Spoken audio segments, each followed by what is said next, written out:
Wanita yang didakwa memadukan suaminya disahkan sudah bercerai dengan suami pertama yang merupakan orang Kelantan pada Jun 2022 lalu oleh Jabatan Hal Ehwal Agama Islam Kelantan pada Isnin.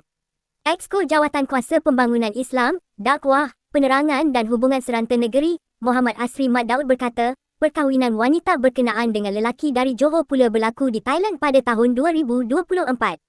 Menurut beliau, bagaimanapun siasatan lanjut berhubung kes ini akan tetap dijalankan.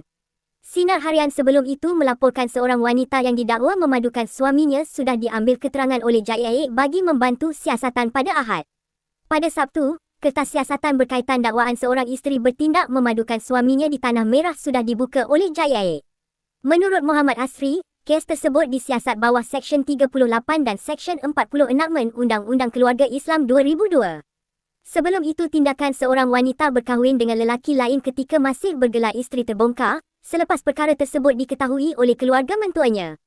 Rahsia yang disimpan selama setahun itu pecah selepas perkara tersebut berjaya dihidu oleh adik iparnya yang ingin dikenali sebagai Nur pada 6 Disember lalu.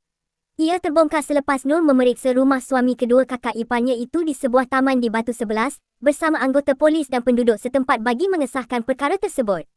Bagaimanapun lelaki yang didakwa dimadukan oleh isterinya memaklumkan dia telah menceraikan wanita tersebut pada 15 Januari 2022. Katanya, penceraian tersebut belum dilaporkan kepada pejabat agama Islam lagi.